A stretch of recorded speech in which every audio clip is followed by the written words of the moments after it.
Hello everyone, this is Sunil Jangde, your physics educator. Welcome to the class. तो कैसे आप सब? आई होप सभी अच्छे से पढ़ रहे होंगे। तो आज हम करने वाले यार क्लास 11th फिजिक्स के लिए एक नेक्स्ट चैप्टर और एक बढ़िया चैप्टर है motion in a straight line बेटा जी। और इसका एक सुपर शॉर्ट करेंगे, मतलब पूरी थ्योरी आपको एक सिंगल वीडियो के अंदर, और मोस्ट इंपॉर्टेंट क्वेश्चन आपको यहाँ पे मिल जाएंगे। बट इसका मतलब ये नहीं है कि अलग से आपके क्वेश्चन नहीं करवाए जाएंगे, सारी चीज़ें आपको करवाई जाएंगी, मतलब क्वेश्चन भी अलग से आएंगे और एमसीक्यू भी आएंगे। अभी सिर्फ थ्योरी आप लोगों को करवाई जा रही है और एक बेस्ट वे में आप इसको रिवाइज कर सकते हैं यहाँ से।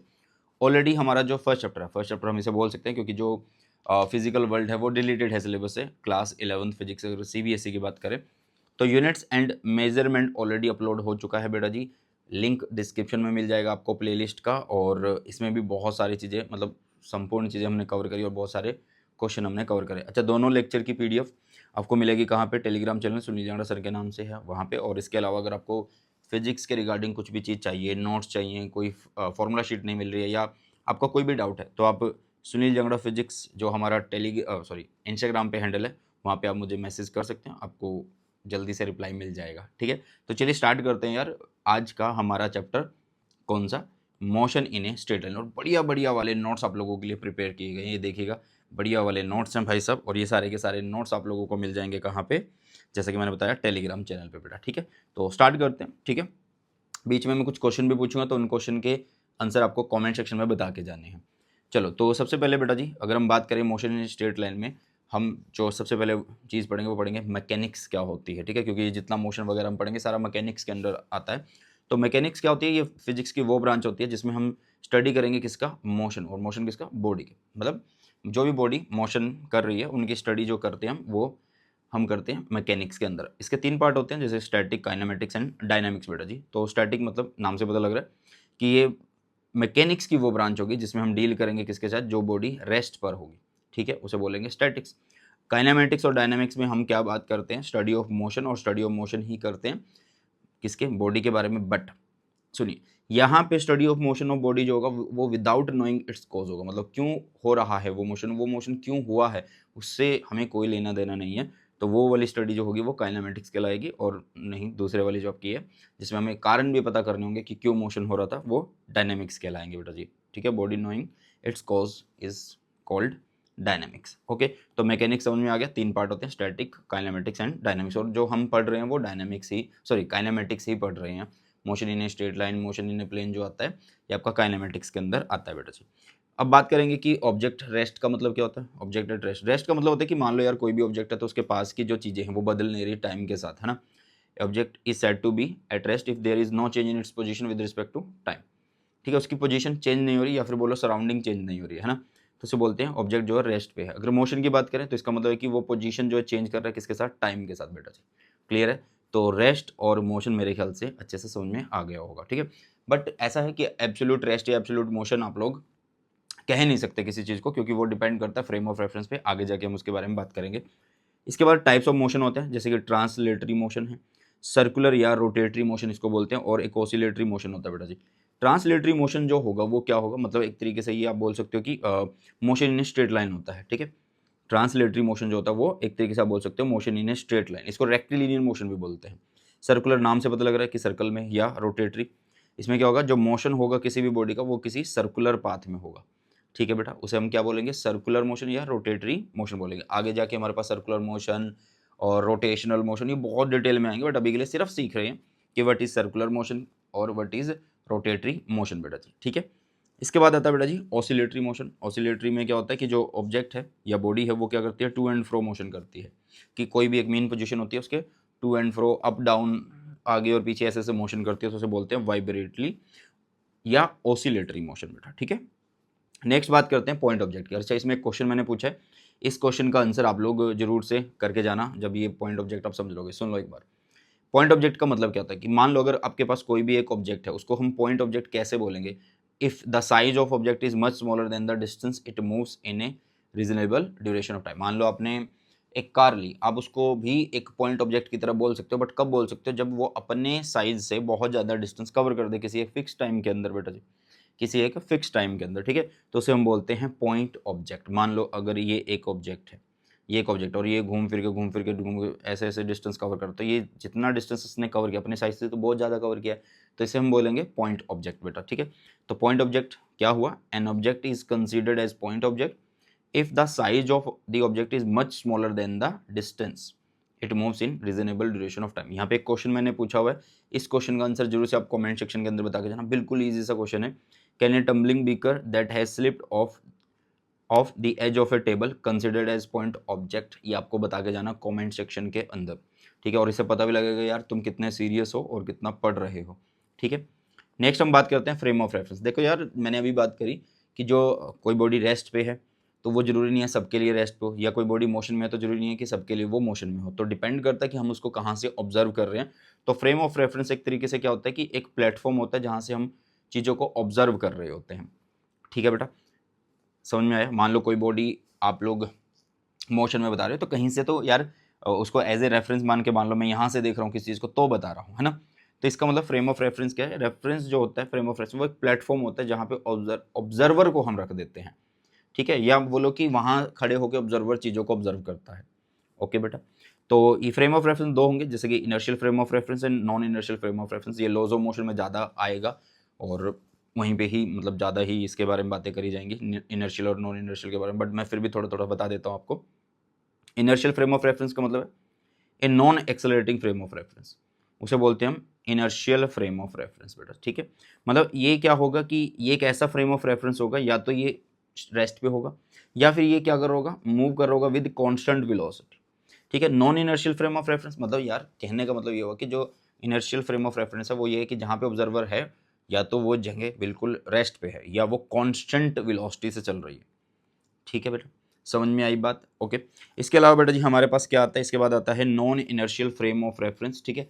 तो non inertial frame of reference में क्या होता है कि जो आप जहाँ से आप चीज़ों को ऑब्जर्व कर रहे हो, जो फ्रेम ऑफ रेफरेंस आपने माना वो इसका मतलब मूविंग है या बोलो कि एक्सेलरेटिंग है, क्लियर है बेटा, समझ में आ गया। चलिए नेक्स्ट बात करते हैं कि डिस्टेंस क्या हुआ। मान लो यार कोई भी एक पार्टिकल है, ठीक है, वो एक पॉइंट से दूसरे पॉइंट पे जा रहा है, जैसे कि यहाँ से यहाँ से यहाँ पहुँच गया, तो एक्चुअली इसने जो पाथ लेंथ कवर करी उसे हम क्या बोलते हैं, डिस्टेंस बोलते हैं। किसी भी टाइम इंटरवल में मान लो क्या हुआ कि आपको क्लास टीचर ने भेजा, चल भाई इस मैडम से ये चीज़ लेके आ, तो आप यहाँ एक क्लास से चले और ऐसे घूमते घूमते आप बी क्लास में चले गए, है ना। तो आपने एक्चुअल जो डिस्टेंस कवर किया है, मतलब उसकी जो रास्ते की जो लाइन, ये जो लेंथ आपने कवर करी है उसे हम बोलते हैं डिस्टेंस बेटा। ये एक स्केलर क्वांटिटी होती है, ठीक है, इसकी कोई डायरेक्शन नहीं होती, क्योंकि आप ए से जब बी जा रहे हो तो आप घूम फिर के ऐसे जा सकते हो। अगर आप किसी फिक्स डायरेक्शन में जाते तो हम उसको फिर डिस्प्लेसमेंट बोलते हैं, अभी हम उसके बारे में बात करेंगे, ठीक है बेटा, ओके। चलिए तो नेक्स्ट डिस्टेंस जो होगा वो क्या होगा, एक्चुअल पाथ लाइन जो कवर्ड होती है किसी भी पार्टिकल या बॉडी के द्वारा किसी फिक्स टाइम इंटरवल में। ये एक स्केलर क्वांटिटी होती है, अगर हम बात करें इसकी यूनिट की तो ये ऐसा यूनिट होती है मीटर में, और हमेशा ये क्या होगा, पॉजिटिव होगा, या फिर बोलोगे कि कभी जीरो नहीं हो सकता या नेगेटिव नहीं हो सकता, क्योंकि यार लेंथ अगर कवर करिए तो वो पॉजिटिव ही मानी जाएगी, डिस्टेंस तो पॉजिटिव ही होगा।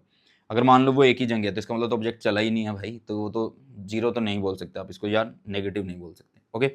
डिस्प्लेसमेंट क्या होता है, डिस्प्लेसमेंट होता है बेटा जी शॉर्टेस्ट पाथ, किस किस के बीच में शॉर्टेस्ट पाथ या डिस्टेंस होता है, ये from initial to final position. मान लो ये आपकी इनिशियल पोजीशन और ये फाइनल पोजीशन है, घूमने को मैं यहाँ से यहाँ जा सकता था, ऐसे यहाँ से यहाँ पहुँच सकता था, बट शॉर्टेस्ट कौन सा हो सकता है, अगर मैं सीधा जाऊँ, बिल्कुल ऐसे सीधा चला जाऊँ, है ना, समझ में आया। तो शॉर्टेस्ट पाथ या डिस्टेंस ट्रेवल फ्रॉम कहाँ से कहाँ, इनिशियल टू फाइनल पोजीशन, या इसको आप बोलते हैं स्ट्रेट लाइन डिस्टेंस भी होता है ये, shortest straight line distance between initial to final, उसे हम बोलते हैं डिस्प्लेसमेंट। अब इसमें क्या होता है, इनिशियल से फाइनल के बीच में हम एक ही डायरेक्शन में चल रहे होते हैं, इसके बाद डायरेक्शन होगी, तो इसको हम डिस्प्लेसमेंट को क्या बोलते हैं, एक वेक्टर क्वांटिटी भी बोलते हैं। इसके अलावा आप डिस्प्लेसमेंट को चेंज इन पोजीशन भी बोल सकते हैं, मतलब जैसे कि ये आपके पास एक सिस्टम है, एक्स एक्सिस ये रहा और वाई एक्सिस ये रहा, अभी के लिए ऑब्जेक्ट यहाँ पे ए पे और ये बाद में सी पे चला गया है, तो ये बोला जाता है पोजीशन वेक्टर। आगे वेक्टर्स आएंगे उसमें ज़्यादा डिटेल में पढ़ेंगे, तो इसको बोलते हैं पोजीशन वेक्टर। ये कि क्या है, अभी इसका मतलब है कि आपका ऑब्जेक्ट यहाँ पे है, थोड़ी देर बाद आपका ऑब्जेक्ट यहाँ पे हो गया, तो जो फर्स्ट पोजीशन ये सेकंड पोजीशन, मतलब ये इनिशियल पोजीशन ये फाइनल पोजीशन, तो चेंज इन पोजीशन ही तो क्या आपका डिस्प्लेसमेंट है बेटा, ठीक है। तो इसको आप ऐसे भी लिख सकते हैं, ओके। इसके अलावा मतलब वही चीज़ है कि जो डिस्प्लेसमेंट है वो क्या है, एक वेक्टर क्वांटिटी है, ये पॉजिटिव भी हो सकता है, जीरो भी हो सकता है, नेगेटिव हो सकता है। कैसे यार, क्योंकि यार इन एक्चुअल जो डिस्टेंस था वो था एक्चुअल पाथ कवर्ड, बट आपका जो डिस्प्लेसमेंट है बेटा जी, ठीक है, जो आपका डिस्प्लेसमेंट है बेटा जी, ये क्या है, ये final position minus initial position है। देखो final position minus initial position, जब भी आपका फाइनल पोजीशन ज़्यादा है इनिशियल से तो पॉजिटिव वैल्यू आएगी, ठीक है। अगर दोनों बराबर, मान लो आप जहाँ से चले और वहीं पे आ गए, तो इसका मतलब क्या है कि वो जीरो है। वो क्या है बेटा जी, वहाँ पे जीरो होने वाला है। अगर मान लो आप लोग अभी जीरो पे थे और आप नेगेटिव में जाना शुरू कर दो कि -1 -2 -3, तो आपका आंसर देखो फिर क्या आने वाला है भाई, फिर माइनस आने वाला है, क्योंकि फाइनल हुआ -3 और इनिशियल हुआ 0, तो -3 आपका आंसर आ जाएगा। तो ये क्या है बेटा जी, पॉजिटिव, जीरो और नेगेटिव हो सकता है। अब डिस्प्लेसमेंट अगर एक वेक्टर क्वांटिटी है बेटा, तो इसका मतलब क्या है कि मतलब डायरेक्शन होगी, तो डायरेक्शन क्या होती है, एक एरो बनाएंगे कहाँ से कहाँ, जो इनिशियल पोजीशन से फाइनल पोजीशन की तरफ पॉइंट करेगा। एक एरो बनाएंगे इनिशियल से फाइनल पोजीशन की तरफ जो पॉइंट करने वाला है बेटा जी, ठीक है। इसके अलावा आपको एक सिंपल सा रिलेशन याद रख लेना है कि जो डिस्प्लेसमेंट होता है वो या तो बराबर होता है डिस्टेंस के, मतलब डिस्प्लेसमेंट का जो मैग्नीट्यूड होता है वो या तो बराबर होता है डिस्टेंस के या उससे छोटा ही रहता है डिस्टेंस से। कैसे, मान लो यार कोई भी ऑब्जेक्ट अगर सीधी लाइन में चल रहा है, यहाँ से यहाँ ऐसे चल रहा है, तो अब यही डिस्प्लेसमेंट है, यही डिस्टेंस है, तो बराबर हो गया ना। अगर मान लो ए से बी गया और बी से फिर सी पे आके यहाँ पे आ गया, तो अब देखो ये मान लो जीरो है, अगर ये वाली पोजीशन इसकी यहाँ पे, मान लो ये 20 था और ये 40 है और वापस ये 20 आ गया, यहाँ पे आ गया है ना, तो इसका मतलब डिस्टेंस तो कितना हो गया, 40 यहाँ तक गया, 20 यहाँ तक गया, तो 60 हो गया। लेकिन डिस्प्लेसमेंट क्या होती है, final position minus initial position. Final position वो कहाँ पे खड़ा है, 20 पे खड़ा हुआ है, तो 20 माइनस जीरो करेंगे तो डिस्प्लेसमेंट तो कम आ गया। तो इसका मतलब है कि जो डिस्प्लेसमेंट है वो कम भी हो सकता है और बराबर भी हो सकता है किसके, डिस्टेंस के। ठीक है, चलो स्पीड क्या होता है भाई, स्पीड इज बिल्कुल सिंपल, स्पीड क्या है, डिस्टेंस बाय में टाइम, कि कितना डिस्टेंस ट्रैवल हुआ कितने टाइम में, उसे बोलते हैं स्पीड। ठीक है, अगर हम इसकी यूनिट की बात करें तो ऊपर डिस्टेंस है तो मीटर, नीचे टाइम है तो मीटर पर सेकंड। और ये कैसी क्वांटिटी है, स्केलर, क्योंकि आप डिस्टेंस ट्रैवल कर रहे हो या फिर बोलो कि पाथ लेंथ की बात कर रहे हो, तो उसमें कोई डायरेक्शन का पंगा नहीं होता है। ठीक है, तो इसमें ये आप स्केलर क्वांटिटी बोल सकते हो। इसके अलावा जैसे आपका डिस्टेंस पॉजिटिव रहता है, ऐसे स्पीड जो है बॉडी की वो हमेशा क्या होगी, पॉजिटिव होगी बेटा। एवरेज स्पीड की बात करें तो एवरेज में कौन सी बड़ी बात होगी भाई, जैसे हमने डिस्टेंस बाय टाइम लिखा तो टोटल डिस्टेंस आ जाएगा, टोटल टाइम टेकन आ जाएगा, तो टोटल डिस्टेंस बाय में टोटल टाइम, उसे बोला जाता है क्या, एवरेज स्पीड बेटा जी। उसे क्या बोला जाता है बेटा जी, एवरेज स्पीड बोला जाता है। ठीक है, अब अगर मान लो मैं दो एग्जाम्पल ले लूँ, ठीक है, जैसे कि दो एग्जाम्पल लेते हैं कि मान लो कुछ भी पार्टिकल है, कोई एक पार्टिकल है, वो क्या करता है, x1 डिस्टेंस, x2 डिस्टेंस और x3 डिस्टेंस कवर करता है, कितने टाइम में, t1 t2 और t3 टाइम में कवर करता है। तो मैं इसकी एवरेज स्पीड कैसे लिखूंगा, आप बोलोगे टोटल डिस्टेंस बाय में टोटल टाइम कर दो, यही बोलोगे ना, क्या बोलोगे, टोटल डिस्टेंस बाय में टोटल टाइम कर दो, यही तो होता है, अभी तो सिखाया सर आपने। हाँ ठीक है, अगर मान लो मैं यहाँ पे क्या करूँ, ये तो हमारा जनरल फॉर्मूला हो चुका है। अगर मान लो मैं यहाँ पे एक कंडीशन लगा दूं कि मैंने जो x1 डिस्टेंस कवर किया वो भी एक टाइम t में कवर किया, जो मैंने x2 डिस्टेंस कवर किया वो भी मैंने एक टाइम t में कवर किया, और x3 डिस्टेंस कवर किया वो भी मैंने एक टाइम t में कवर किया। मतलब जो टाइमिंग मैं दे रहा हूँ या फिर टाइम जो मैं स्लॉट्स में दे रहा हूँ वो बराबर दे रहा हूँ, है ना। तो उस केस में एक फॉर्मूला हमारे पास बन जाता है, जैसे कि पहली बात, जब हम टाइम को बराबर कर देते हैं, जब हम टाइम को बराबर कर देते हैं, देखो ऊपर और नीचे टाइम की टर्म होनी चाहिए। तो यहाँ पे टाइम की टर्म नहीं है, बट हमें पता है कि डिस्टेंस को हम कैसा लिख सकते हैं, डिस्टेंस को हम स्पीड इंटू टाइम से लिख सकते हैं। अगर मैं x1 की बात करूँ तो इसका मतलब स्पीड 1 इंटू में टाइम 1, है ना, तो यही करूँगा। तो ऐसे ही बेटा जी v1 t1 की तरह v2 t2 लिखूंगा और v3 t3 लिखूंगा और इनका एडिशन कर दूंगा, नीचे टाइमिंग दे रखी है।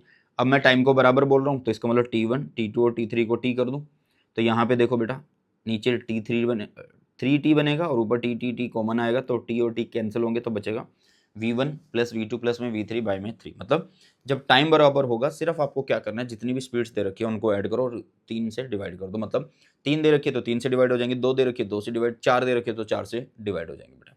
क्लियर है बातें, इतनी समझ में आ गई होगी। ठीक है, अब आगे देखो, अब इसी तरीके से अगर मान लो टाइम की जगह हम डिस्टेंस बराबर कर दें, मतलब वो बोले कि जो हम वो ऐसा बोल दे कि 20 किलोमीटर का डिस्टेंस हमें कवर करना है और वो हम 5 5 5 और 5 के हिसाब से कवर कर रहे हैं, तो डिस्टेंस के ब्लॉक बराबर हो गए ना। तो इस केस में क्या करेंगे, ऊपर और नीचे डिस्टेंस का टर्म चेक करेंगे, ऊपर तो है नीचे नहीं है, तो टाइम को कैसे लिख सकते हैं डिस्टेंस की फॉर्म में, t1 जो दे रखा है इसको क्या मैं ऐसे लिख सकता हूँ, x1 बाय में v1 लिख सकता हूँ कि t1 क्या है, x1 बाय में v1 है बेटा जी, है ना। तो x1 बाय में v1, सिमिलरली t2 को लिख सकता हूँ x2 बाय में v2 बेटा जी, और इसी तरीके से t3 को लिख सकता हूँ x3 बाय में v3। तो डिस्टेंस जब बराबर होंगे तो ऊपर 3x बनेगा, नीचे x कॉमन आएगा, कट जाएगा, तो घूम फिर के हमारे पास एक फॉर्मूला आ जाता है। ठीक है, ये देखो, तो यहाँ पे क्या किया है कि आपके पास 3, देखो मैं इस फॉर्मूले को लिखने का तरीका बताता हूँ एक तरीके से आपके पास यहाँ पे बना क्या है, एक तरीके से ये बन गया 1/v average speed is equal to 1/v1 plus 1/v2 plus में 1/v3। ये वाला फॉर्मूला बनता है, क्योंकि जरूरी नहीं है ना 3 हो, 4 भी हो सकती हैं, 2 भी हो सकती हैं भाई, ऐसा भी हो सकता है।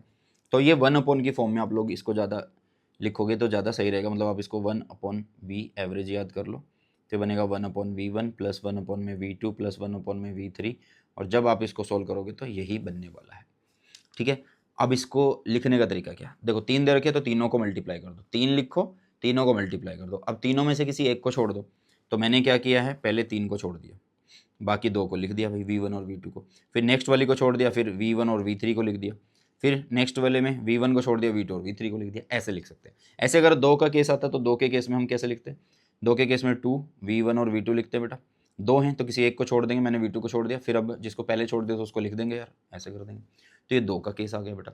तो आपको बस याद रखना कि जब टाइम बराबर हो तो सीधा डिवाइड हो जाएंगे, जितनी भी वेलोसिटी दे रखी होती है, 2 दे रखी हो 2, 3 दे रखी हो 3, 4 दे रखी हो 4, 5 दे रखी हो 5, और अगर डिस्टेंस बराबर है तो हम ये वाला फॉर्मूला लगा लेंगे बेटा जी। ठीक है, चलिए नेक्स्ट आ जाता है वेलोसिटी। जैसे हमने यार अभी डिस्टेंस कवर किया था, ऐसे ही हम डिस्टेंस कवर करेंगे। वहाँ पे डायरेक्शन का पंगा नहीं था, बट यहाँ पे डिस्टेंस कवर करते हुए हमें डायरेक्शन फिक्स रखनी है, तो एक तरीके से हम डिस्प्लेसमेंट की बात कर रहे हैं। ठीक है, तो velocity is what, velocity is the rate of change of displacement with respect to time. Rate of change of displacement with respect to time उसे बोला जाता है बेटा जी क्या, वेलोसिटी बोला जाता है। उसे क्या बोला जाता है बेटा जी, वेलोसिटी बोला जाता है। ठीक है, तो velocity is what, displacement bye में टाइम होता है। अब जैसे डिस्प्लेसमेंट एक वेक्टर क्वांटिटी, तो वेलोसिटी भी एक वेक्टर क्वांटिटी है, तो इसकी डायरेक्शन क्या होती है, इसकी डायरेक्शन क्या होती है, सेम एज डिस्प्लेसमेंट वेक्टर होती है बेटा। ठीक है, इसके अलावा वेलोसिटी जो है वो पॉजिटिव भी हो सकती है, नेगेटिव भी हो सकती है, जीरो भी हो सकती है। जैसे आपका डिस्प्लेसमेंट नेगेटिव, जीरो और पॉजिटिव हो सकता है, वेक्टर क्वांटिटी तो है ये। एवरेज वेलोसिटी का मतलब क्या होगा, total displacement by total time. Average displacement, sorry not average displacement, इस एवरेज वेलोसिटी। तो एवरेज वेलोसिटी का मतलब क्या होने वाला, टोटल डिस्प्लेसमेंट बाय में टोटल टाइम होने वाला बेटा। ठीक है, ये चीज़ आप लोगों को अच्छे से याद रख लेनी है। तो ये वेलोसिटी है, यहाँ पे भी एक्चुअल में हो क्या रहा है, डिस्टेंस ही कवर हो रहा है, बट फिक्स डायरेक्शन है। इनिशियल टू फाइनल के बीच में एक फिक्स डायरेक्शन रहने वाली है, दैट्स वाई वो आप बोल सकते हो कि डिस्प्लेसमेंट का रूप ले लेता है। बट स्पीड में ऐसा नहीं था, उसमें बस डिस्टेंस कवर करना था किसी भी डायरेक्शन, इन एनी डायरेक्शन। ठीक है, चलो अब बात आ जाती है इंस्टेंटेनियस वेलोसिटी की। इंस्टेंटेनियस स्पीड हो, इंस्टेंटेनियस वेलोसिटी हो, भाई एक ही बात है उसका मतलब। ठीक है, मतलब आप क्या बोलोगे इसको कि at any instant of time. ठीक है, velocity at any instant of time, उसे हम बोल देते हैं velocity. At any instant of time का मतलब ये नहीं होता कि आपको बोल दिया कि 11:55 से 12 बजे तक, ऐसा नहीं।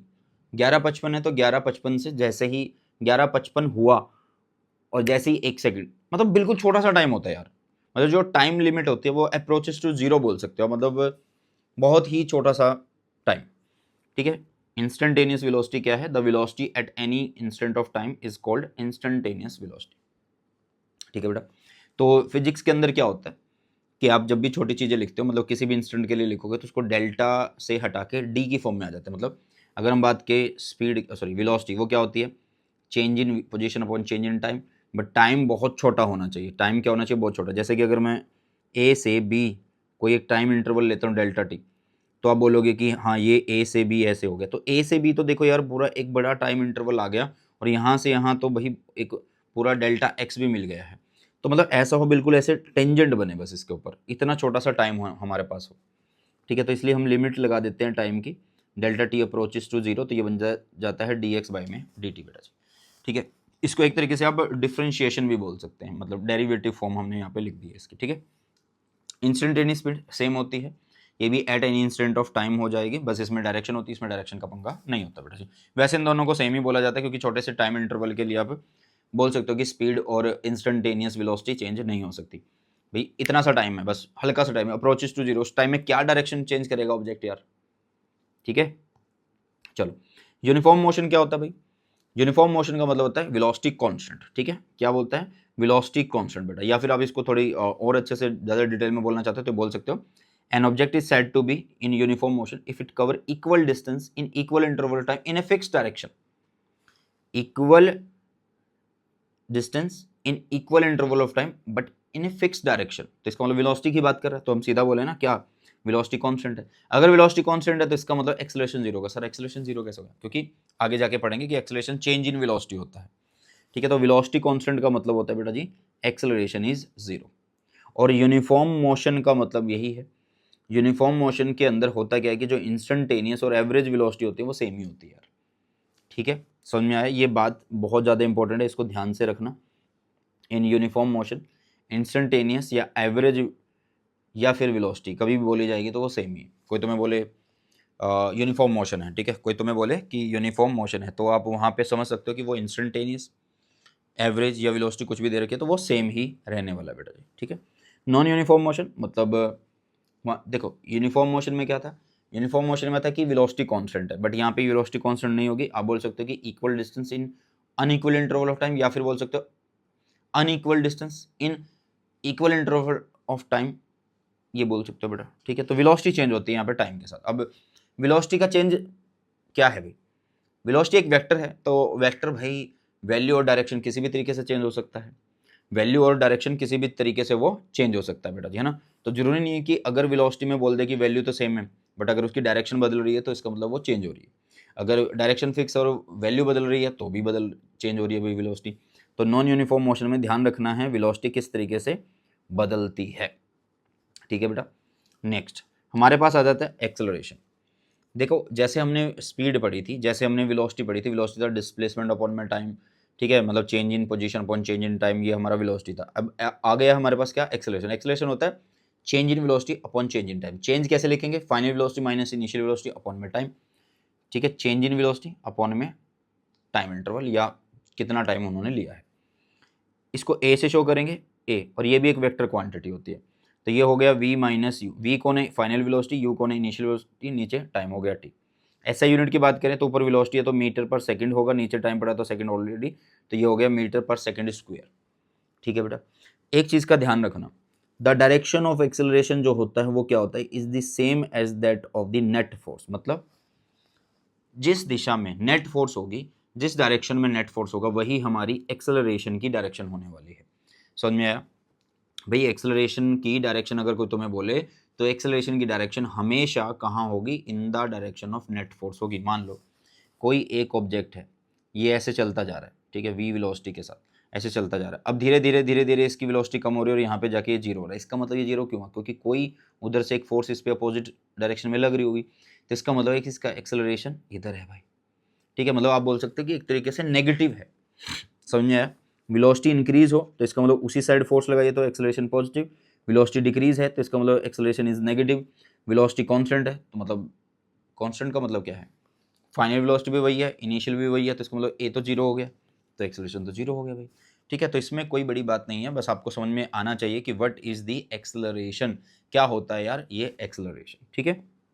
चलो, तो एवरेज एक्सेलरेशन भी कोई बड़ी बात नहीं है, वही है कि final velocity minus initial velocity, मतलब total change upon total time कर सकते हैं, तो वो आपका एवरेज एक्सेलरेशन होगा। Instantaneous acceleration at an instant of time, तो इसको हम D we by D T की फॉर्म में लिख सकते हैं, क्योंकि टाइम जीरो को अप्रोच करेगा, ठीक है, टाइम जीरो को अप्रोच करेगा, दैट्स वाई हम इसको इंस्टेंटेनियस एक्सेलरेशन ऐसे बोलते हैं बेटा, ठीक है।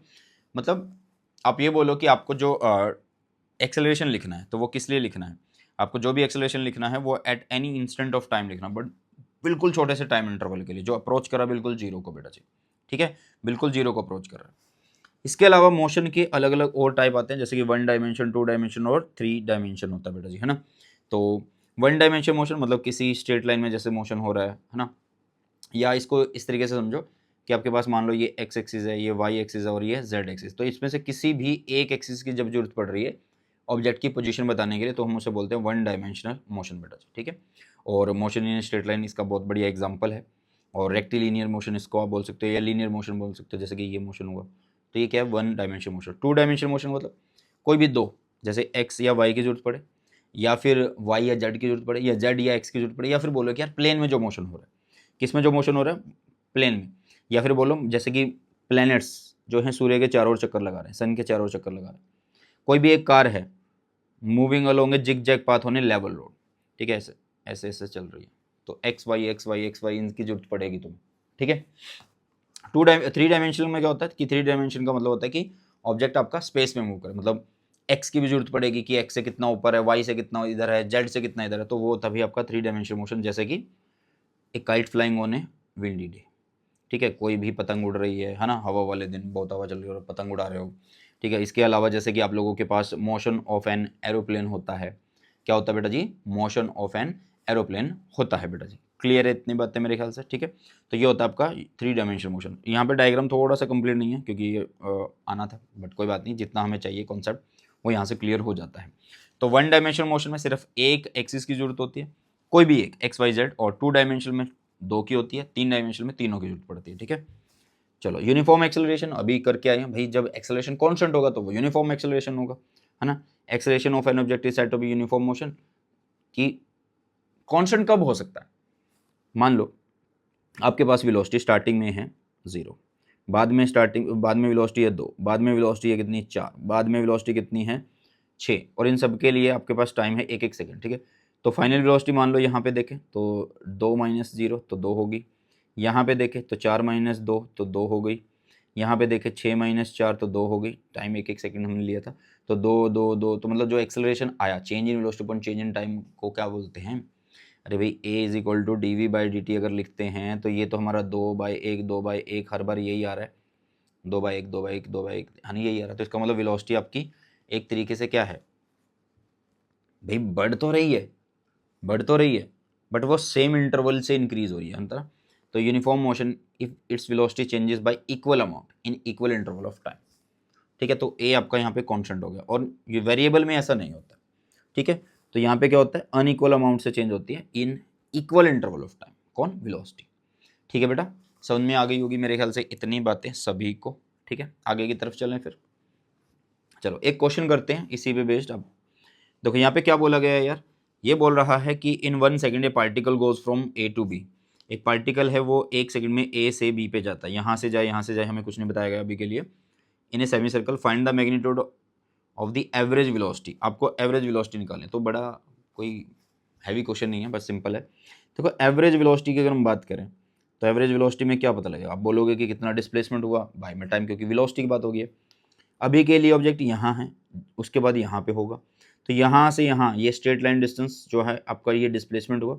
अगर हम देखें तो ये इसका पूरा डायमीटर भी हुआ इस सर्कल का, तो रेडियस 1 दे रखा है, ये रहा रेडियस भाई, ये रेडियस है, तो इसका मतलब ये 1 है, तो ये भी 1 है, तो इसका मतलब यहाँ पे हो गया कितना, डिस्प्लेसमेंट 2, कितनी देर में बोल रहा है भाई 1 सेकंड में, तो 2 मीटर नीचे 1 सेकंड, तो आंसर आ गया कितना 2 मीटर पर सेकंड बेटा, जो आंसर भी हमारा यही होने वाला, इसमें कोई बड़ी बात नहीं है ना।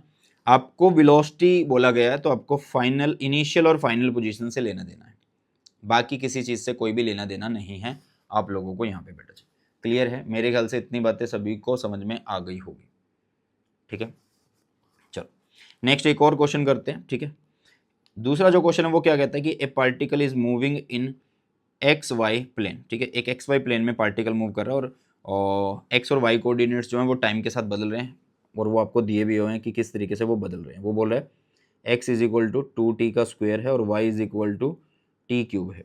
एक्स एंड वाई जो मीटर के अंदर हैं और टाइम जो सेकंड में है, find average acceleration between a time interval 0 to 2 second, okay. तो इसका मतलब है कि यार एवरेज एक्सेलरेशन अगर मुझे निकालना है तो इसका मतलब मुझे करना होगा final velocity minus initial velocity upon में जितना भी टाइम लगा वो लिख दूंगा मैं, है ना। तो फाइनल वेलोसिटी कहाँ होगी भाई, 2 सेकंड में जितनी वेलोसिटी है माइनस इनिशियल मतलब 0 सेकंड में जितनी वेलोसिटी अपॉन में जितना भी टाइम इंटरवल है 2 सेकंड का, वो लग जाएगा। तो वेलोसिटी कैसे आएगी, आप बोलोगे वेलोसिटी आएगी dx बाय में dt, ठीक है। वेलोसिटी आएगी dx बाय में dt से, ओके। तो यहाँ पे क्या होगा आपका x कितना है भाई 2t, तो ये कितना बनेगा जल्दी से बताओ, जल्दी से बताइए भाई जल्दी से, ये बन जाएगा, 1 मिनट रुकिएगा। देखो x की वैल्यू है 2t का स्क्वायर, है ना। तो यहाँ पे अगर मैं dx बाई dt करूँ तो मुझे कितना मिलेगा यहाँ पे, तो बनेगा 4t। सिमिलरली अगर मैं dy बाई dt कर दूँ तो ये कितना मिलेगा मुझे 3t स्क्वायर मिल जाएगा, ठीक है। 3t स्क्वायर मिल जाएगा, इतना समझ में आया, ठीक है। तो ये अभी क्या हो रहा है भाई, अभी हमारे पास ये इसने बोला कैसे है कि भाई इतना ये x और y के हिसाब से ऐसे चेंज हो रहे हैं, ठीक है, पार्टिकल की जो भी पोजीशंस वगैरह हैं वो। अब वो बोल रहे हैं कि आपको ये तो हो गई भाई एक वेलोसिटी x एक्सिस में, और ये होगी आपकी y एक्सिस में वेलोसिटी। तो टाइम कितना है स्टार्टिंग में, अगर हम देखें 0 और ये 0, तो स्टार्टिंग में तो 0 0 होगी। बाद में दूसरा टाइम कितना है भाई, दूसरा टाइम आपके पास 2 सेकंड है, तो ये कितना बनेगा यहाँ से 4 इंटू में 2 तो 8 बन जाएगा बेटा जी। और ये कितना बनेगा 3 और 4 हो गया तो 12 और 8 20, ठीक है। तो ये बन गया आपका 20 माइनस वाली 0 और टोटल हुआ 2, तो यहाँ पे आपका आ गया 10 मीटर पर सेकंड, है ना। वेलोसिटी निकाल रहे तो 10 मीटर पर सेकंड, तो वी आ गया है ना। बट हमें निकालना क्या है बेटा, अच्छा एक और चीज़ यार, अभी तो हमें सॉरी हमें वेलोसिटी नहीं निकालनी थी ना, हमें तो निकालना है एक्सेलरेशन, तो हमें इसको निकालने की ज़रूरत ही नहीं है ना। सॉरी, हम यहाँ तक छोड़ देते हैं इसको, 1 मिनट यहाँ तक छोड़ देते हैं इसको, ठीक है ऐसे। ओके बेटा, ठीक है। आप इसको अगर आई कैप जे कैप में लिख लोगे तो ज़्यादा सही रहेगा। मतलब कैसे, मैं आपको दोबारा बता देता हूँ। मुझे ऐसा लग रहा है कि हमने वेलोसिटी के चक्कर में थोड़ा इसको अलग कर लिया। 1 मिनट रुको। जैसे कि आप इसको ऐसे लिख सकते हो कि आपका एक्स में भी और वाई में भी है, मतलब आप आर जो है वो लिख सकते हो क्या, एक्स आई कैप प्लस में वाई जे कैप, ऐसे लिख सकते हो, ठीक है। तो ये हो गया आपका क्या 2t² आई कैप प्लस में t³ जे कैप, बेटा ऐसे लिख सकते हो ना। तो अगर मैं dr/dt करूँ तो मेरे पास मिल जाएगा क्या, जो कि v बनेगा, सुनना अभी ध्यान से, तो ये बन जाएगा 4t, ठीक है। क्योंकि डिफ्रेंशिएशन कैसे करते हैं, पावर आगे आ जाती है और पावर में से एक माइनस हो जाता है बेटा जी, है ना। ऐसे करते हैं तो 2t² मतलब 4 हो गया और आई कैप, ठीक है, हो गया आई कैप प्लस में 3t² और ये जे कैप हो गया। अब इसका भी अगर मैं a निकालना चाहता हूँ तो dv/dt कर देता हूँ, ठीक है। तो dt कितना आएगा अभी, अच्छा वेलोसिटी तो मेरे पास आई गई ना, तो अब सिंपल कर लेते हैं, 1 मिनट रुको, अब इसको सिंपल कर लेते हैं। a इज इक्वल टू क्या होगा, final velocity minus initial velocity बेटा जी, नीचे हो जाएगा जो भी टाइम इंटरवल है। फाइनल वेलोसिटी कहाँ पे, 2 सेकंड पे जो है, तो इसमें पुट करके देखो कितना आएगा, तो ये आ जाएगा 4 इंटू में 2 आई कैप प्लस में 3, 2 और 2 का स्क्वायर हो गया तो 4 जे कैप, तो ये कितना बना 8 आई कैप प्लस में 12 जे कैप, ठीक है। तो यहाँ पे आ गया 8 आई कैप प्लस में 12 जे कैप। नीचे टाइम कितना, अच्छा माइनस 0 वाली वेलोसिटी, तो वो तो पूरी 0 हो जाएगी, क्यों, क्योंकि यहाँ पे भी टाइम है यहाँ पे भी टाइम है, 0 और 0 करेंगे तो पूरा 0 हो गया। तो यहाँ पे कितना बना 0, नीचे आ गया टाइम कितना 2 सेकेंड, क्योंकि उसने खुद ही टाइम इंटरवल दिया, स्टार्टिंग में 0 टाइम है, बाद में 2 सेकेंड हो रहा है। चलो, तो ये बन गया 4 आई कैप प्लस में 6 जे कैप, तो ये हमारा ए आ चुका है एवरेज, ठीक है, समझ में आया बेटा। और इसका भी अगर आपको मैग्नीट्यूड निकालना है तो मैग्नीट्यूड तो कर ही सकते हो, 4 का स्क्वायर कर दोगे, 6 का स्क्वायर कर दोगे और उसके बाद फिर अंडर रूट लगा दोगे बेटा, ठीक है। तो मैंने आपको वैल्यू बता दी है, ए की वैल्यू ये आ रही है। अगर आप इसका मैग्नीट्यूड करना चाहते हो तो मैग्नीट्यूड कर सकते हो बेटा जी। तो बन जाएगा मैग्नीट्यूड इस 4 का स्क्वायर प्लस में 6 का स्क्वायर ऐसे, ठीक है। तो ये बनेगा 16 प्लस 36 और ये बन जाएगा एक तरीके से 52, है ना, यही बनेगा। और बस इतना ही है, क्योंकि 36 और 6 42 हो गया और 10 52, हाँ यही बनेगा। बट हमें एवरेज एक्सेलरेशन निकालना था तो आंसर आ चुका है, ठीक है बेटा। चलिए, तो अभी आ जाते हैं यार, कुछ इक्वेशंस है हमारे पास जो कि बहुत ज़्यादा इंपॉर्टेंट है इस चैप्टर के अंदर। Kinematic equation for uniformly accelerated motion, graphical method से करते हैं सबसे पहले, ठीक है। एक ग्राफ लिया हमने, मतलब ये वाई एक्सिस है और ये एक एक्स एक्सिस है। इस एक्सिस पे हमने टाइम लिया और इस एक्सिस पे हमने वेलोसिटी ली, और जो स्टार्टिंग में जो ऑब्जेक्ट है उसकी वेलोसिटी है कुछ भी, 0 टाइम पे भी उसके पास एक इनिशियल वेलोसिटी है, ठीक है। मैं वी नोट को बेटा यू लिखूंगा और जो आपकी वी है वो फाइनल वेलोसिटी है ही है, ठीक है। तो v naught is what, v naught is initial velocity बेटा जी, ठीक है। वी नोट इज़ वट, ये आपकी इनिशियल वेलोसिटी रहने वाली है, ये आपकी क्या रहने वाली है बेटा जी, इनिशियल वेलोसिटी रहने वाली है बेटा, ठीक है। समझ में आई इतनी बातें। अब सुनना ध्यान से, सभी बच्चे एकदम से ध्यान से सुनना। अब देखो हमने क्या बोला है कि हम इसको ग्राफिकल मेथड से करना चाहते हैं और पहली इक्वेशन निकालेंगे यार। देखो पहली बात, ये यूनिफॉर्मली एक्सेलरेटेड मोशन के लिए मेथड होता है सिंपल, जो हम कर रहे हैं। इसके अलावा अगर नॉन यूनिफॉर्म है तो उसमें हम कैलकुलस वगैरह यूज़ करेंगे, अभी मैं यहाँ पे सब कुछ करवाऊंगा, ठीक है। तो अभी हम करेंगे equation v is equal to you plus में ए टी, ऐसे करने वाले हैं, ठीक है। v is equal to you plus में ए टी हम ऐसे करने वाले हैं। देखो अभी के लिए ऑब्जेक्ट यहाँ पे था, यहाँ पे, उसके बाद जैसे जैसे टाइम निकला तो ऑब्जेक्ट यहाँ पे पहुँच गया, तो इसका मतलब फाइनल वेलोसिटी उसकी होगी v, तो इसका मतलब चेंज कितना आया, आप बोलोगे v माइनस यू जो है उसका चेंज आ चुका है। टाइम कितना लगा उसको यहाँ से यहाँ आने में, 0 से टी टाइम लग गया है। ठीक है, तो अगर मैं इस ट्रायंगल का एरिया निकालूँ, इस ट्रायंगल का अगर मैं एरिया निकालूँ, इसका एरिया, ठीक है, तो ये क्या हो जाएगा भाई, ट्रायंगल का एरिया अगर हम निकालें तो कितना बनेगा, तो एक मिनट, ट्रायंगल का एरिया अगर हम निकालेंगे तो ये बन जाएगा आप लोगों के पास, एक मिनट हम निकाल लेते हैं ट्रायंगल का एरिया। पहली बात तो हमें v निकालना है ना, तो एक काम करते हैं, रुको, v निकालना है तो हम इसको क्यों छेड़े, इसको नहीं छेड़ते हम क्या करते हैं, इसको छेड़ लेते हैं। ठीक है, इसको छेड़ लेते हैं, इस पोर्शन को, t और v, अरे नहीं नहीं नहीं, ना तो इसका एरिया निकालो ना इसका एरिया, आप सीधा स्लोप ही निकाल लो ना, क्योंकि स्लोप निकाल लोगे ग्राफ का तो वो हमारा काम चला देगा, क्योंकि हमें ग्राफिकल मेथड यूज़ करना है, बाकी एरिया वगैरह में नेक्स्ट इक्वेशन में काम आ जाएंगे। ठीक है, चलो, तो स्लोप अगर मुझे निकालना है, स्लोप, तो इसका ग्राफ का अगर आप स्लोप देखो तो स्लोप कैसे दिखा, इधर v है इधर t है, तो v बाई टी मुझे क्या देगा भाई, v बाई टी मुझे एक्सेलरेशन देगा, तो स्लोप मुझे एक्सेलरेशन देगा। ठीक है, तो अगर हम देखें यहाँ पे, अगर हम देखें स्लोप, तो स्लोप कैसे निकाल सकते हैं भाई, कैसे निकाल सकते हैं, कैसे निकाल सकते हैं, ये कितना हुआ, v माइनस यू अपॉन में टी, तो ये बन गया v minus u is equal to a t, और ये हो गया v is equal to you plus में ए टी बेटा जी। ठीक है, समझ में आया, समझ में आया, तो इसका मैंने क्या किया भाई, स्लोप निकाल दिया, इसका मैंने स्लोप निकाल दिया। क्लियर है भाई, जल्दी से बताओ फटाफट से, क्लियर है इतनी बातें, इसका मैंने स्लोप निकाल दिया बेटा। ठीक है, तो ये जैसे ही स्लोप आपने निकालना, तो y axis by x axis होता है, ये एक्स कितना है, टी है, और ये कितना है भाई आप लोगों के, सॉरी ये कितना है बेटा जी Y, V minus U, U कौन है हमारा, वी नॉट है, जिसको इनिशियल वेलोसिटी बोला है। तो हम इस तरीके से अपनी पहली इक्वेशन को कर सकते हैं। ये यूनिफॉर्म एक्सेलरेटेड मोशन के लिए बहुत अच्छी इक्वेशन है। ठीक है, अब इसके बाद दूसरी हमारे पास आती है इक्वेशन बेटा जी, कौन सी, S is equal to U T plus में हाफ ए टी स्क्वेयर आती है। ठीक है, S is equal to U T plus में हाफ ए टी स्क्वेयर हमारे पास इक्वेशन आती है, इसको फाइंड आउट करते हैं। ठीक है, अभी हम क्या करेंगे ना, देखो अगर मैं v और t है, कभी भी ग्राफ अगर v और t दे रखा है, अगर मैं इसका एरिया निकाल दूँ, एरिया मतलब v इंटू में t कर दूँ, तो मुझे क्या देगा, डिस्प्लेसमेंट देगा, है ना, वेलोसिटी इंटू में टाइम अगर कर दूंगा तो डिस्प्लेसमेंट मुझे दे देगा। तो इसका मतलब मैं यहाँ पे जो भी ग्राफ बना होगा उसका एरिया निकाल दूँ, एक ये रहा ट्रेंगल और ये रहा रेक्टेंगल, तो इसका एरिया निकाल देता हूँ।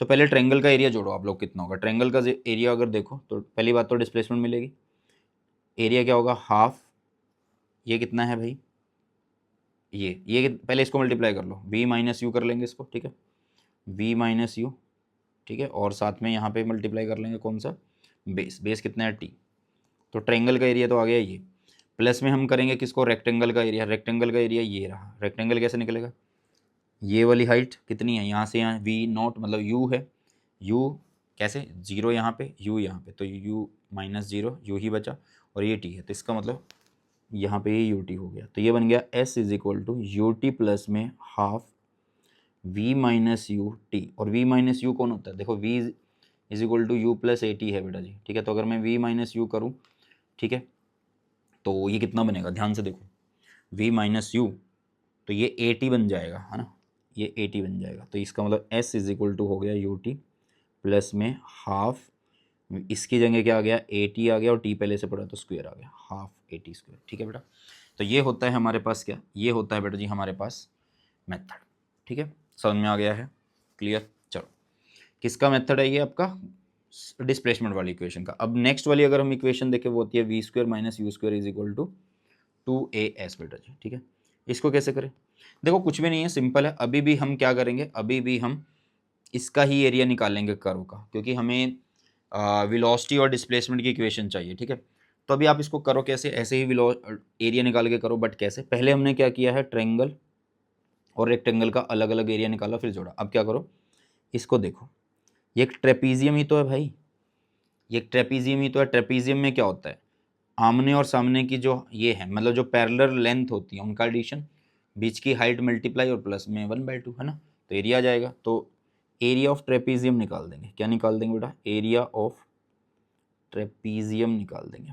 ठीक है बेटा जी, तो एरिया ऑफ ट्रेपीजियम क्या देगा हमें, कहने का मतलब हम इसका एरिया निकाल रहे हैं वीटी ग्राफ का, तो देगा तो एस ही, चलो जी, तो देगा तो एस ही हमें, एस, तो ये क्या होगा 1/2, आमने और सामने मतलब जो पैरेलल है, ये और ये पैरेलल है, तो इनका एडिशन कर लेंगे ना। तो यहाँ से यहाँ कितना है u नॉट, यहाँ से यहाँ कितना है भाई v, ठीक है। तो ये हो गया कितना u प्लस वी, या v प्लस यू बोल दो इसको, v प्लस यू, ठीक है। इनटू में क्या होगा, इनटू में होता है बेटा इनके बीच की हाइट, मतलब इन दो पैरेलल के बीच की हाइट, और ये कितनी है टाइम t है, ये कितनी है टाइम t है, तो हमने यहाँ पे टाइम t लगा दिया। अब देखो v इज इक्वल टू होता है u प्लस में a T, v minus u upon में a अगर निकालो तो ये t बन गया, तो यहाँ पे बस इसकी वैल्यू पुट कर दो, v प्लस यू, t की वैल्यू है v माइनस यू बाय में a, तो ये हो गया v square minus you square is equal to 2as, ठीक है। तो v square is equal to हो गया u स्क्वेयर प्लस में 2as बेटा जी, क्लियर है। तो ये हमारा हो गया क्या, वेलोसिटी डिस्प्लेसमेंट इक्वेशन। तो नेक्स्ट करते हैं बेटा जी। नेक्स्ट हमारे पास आता है distance covered in nth second. देखो यार इसको ध्यान से समझना, nth सेकंड का मतलब है क्या। मान लो अगर मैं आपको बोलूँ 5 सेकंड में कितना डिस्टेंस कवर होगा, तो बोलोगे 5 सेकंड में इतना डिस्टेंस कवर होगा। अगर मैं बोलूँ आपको कि 4 सेकंड में कितना हुआ, तो बोलोगे 4 में सर इतना हो गया डिस्टेंस कवर, है ना। बट अगर मैं बोलूँ कि 5वें सेकंड पे कितना हुआ वो बताओ, सर अभी तो बताया 5 सेकंड में कितना हुआ। अरे 5वें सेकंड पे पूछा है, ना कि 5 सेकंड में कितना हुआ, ठीक है। तो इसको हम कैसे कर सकते हैं, 5 सेकंड का डिस्टेंस निकालूं, 4 सेकंड का निकालूं, दोनों को माइनस कर दूं। सर ऐसे कैसे, 5 का निकाल लिया, 4 का उसमें से माइनस कर दो, तो लास्ट 1 सेकंड जो बचा वो 5वां सेकंड तो है। तो इसका मतलब हम क्या कर सकते हैं, nth सेकंड कैसे निकाल सकते हैं, कि आपको पता है कि डिस्प्लेसमेंट की जो इक्वेशन होती है वो कैसे लिखेंगे, s is equal to U T plus में हाफ ए टी स्क्वेयर से हम लिख सकते हैं बेटा, ऐसे लिखते हैं इसको। अगर मैं इसको n सेकंड के लिए लिखूँ तो आप बोलोगे कि इसको यू एन प्लस में हाफ ए एन का स्क्वायर कर दो सर, है ना, यही बोलोगे। अगर मैं इसको एस एन माइनस वन लिखूँ, मतलब 4 सेकंड के लिए, पहले 5 सेकंड के लिए लिख लिया, अब इसको मैं 4 सेकंड के लिए लिख रहा हूँ, ठीक है। तो अब क्या हो जाएगा, अब हो जाएगा u n minus one plus में half a n minus one का होल स्क्वायर, ठीक है। तो पहले ना एक काम करते हैं, एस एन माइनस वन को थोड़ा सा सोल्व कर लेते हैं अच्छे से। ये हो जाएगा यू एन माइनस में यू, है ना, मल्टीप्लाई हो जाएगा ना, ये चीज़ आगे मल्टीप्लाई कर दो, ठीक है। उसके बाद बेटा जी क्या होगा हमारे पास, उसके बाद हो जाएगा प्लस में 1/2, यहाँ पे a है और इसको ओपन करो तो ये बनेगा N square plus 1 minus 2 A B, A कौन है n और b कौन है 1, तो ये 2n हो गया, ठीक है। तो ये बन जाएगा u n minus u plus में 1/2 ए एन स्क्वायर प्लस में 1/2 ए माइनस में 2n अपॉन में क्या मल्टीप्लाई हो रहा है भाई, 2n अपॉन में 2 मल्टीप्लाई, मतलब 2n ए अपॉन में 2 मल्टीप्लाई, तो an रह गया यहाँ पे सिर्फ और सिर्फ, है ना, तो माइनस an आ गया, ओके। चलो अब हम क्या करते हैं, एस एन में से माइनस कर सकते हैं एन माइनस वन को, तो हमारे पास एस एन आ जाएगा। अभी मैंने समझाया था कैसे आएगा। तो एन वाला कौन है यार, एन वाला है यू एन प्लस में है 1/2 ए एन का स्क्वायर माइनस हो जाएगा यू एन, माइनस होने की वजह से जो यू एन के बाद माइनस है वो प्लस हो गया बेटा जी, जो प्लस है वो माइनस हो गया बेटा, ठीक है। और जो प्लस फिर से वो माइनस 1/2 ए, और जो माइनस है वो प्लस हो गया, ऐसे कर लेंगे। तो इसके बाद जो कट हो रहा है वो कट कर दो यार, कौन कौन सी चीज़ें कट हो रही हैं, यू एन से यू एन कट हो रहा है भाई, और 1/2 ए एन स्क्वेयर से प्लस का 1/2 ए एन स्क्वेयर कट हो रहा है। बचा कौन, बचा हमारे पास एस एन एथ इज इक्वल टू बचा कितना u प्लस में हो गया कितना ए एन माइनस में हो गया 1/2 ए। तो इसको मैं ऐसे लिख लूँ, u ए कॉमन कर लेता हूँ, एलसीएम लिख लेता हूँ यहाँ पे 2, और ये हो गया 2n-1, ऐसे ही होगा बेटा, है ना। ए को मैंने बाहर ले लिया, 2 एलसीएम की वजह से ऊपर मल्टीप्लाई होगा, तो इसका मतलब ये ऐसे हो गया ना, u प्लस में a/2 2n-1, ये हमारा आंसर आ चुका है। किसके लिए, एस एनथ के लिए बेटा। ये किसके लिए आ चुका है बेटा जी, एस एनथ के लिए हमारे पास आ चुका है, क्लियर है। तो कोई भी बोले कि इतने सेकंड पे, टोटल सेकंड कोई दे वो अलग है, बट इतने वे सेकंड पे, nth पे निकालो, 5th सेकंड पे निकालो, 6th पे निकालो, 7th पे निकालो, फिर हम ऐसे कर सकते हैं, ठीक है। चलो नेक्स्ट कैलकुलस मेथड से भी कर लेते हैं इसको, मतलब इंटीग्रेशन डिफरेंशिएशन वहाँ पे, और ये नॉन यूनिफॉर्म के लिए कामयाब रहता है मेथड, ठीक है। किसके लिए रहता है बेटा जी, नॉन यूनिफॉर्म के लिए। जैसे कि अगर मैं बात करूँ पहले v इज इक्वल टू, अगर मैं u प्लस ए टी निकालना चाहता हूँ तो velocity is equal to u plus A T दे रखा, तो इसको मैं कहाँ से स्टार्ट करूँ, मैं इसको देखो ज़्यादातर इसमें आपको वेलोसिटी दिख रही है ना, ए टी का मल्टीप्लिकेशन भी वेलोसिटी है, तो ये वेलोसिटी इक्वेशन है पूरी की पूरी, है ना। तो इसको आप स्टार्ट करो एक्सेलरेशन से। तो एक्सेलरेशन क्या होता है, डी वी बाई में डी टी, क्रॉस मल्टीप्लाई करो तो d we is equal to हो गया ए डी टी। इंटीग्रेशन लगा दो यार दोनों पे, जैसे कि स्टार्टिंग में बोल दो कि initial velocity u, final velocity v, और यहाँ पे टाइम जीरो, बाद में टाइम टी। तो differentiation of d v v बनता है, और उसके ऊपर लिमिट होगी बेटा यू से वी। ए बाहर आ गया, कांस्टेंट मतलब एक्सेलरेशन को हमने बाहर ले लिया ना, टाइम बदल रहा है, ठीक है।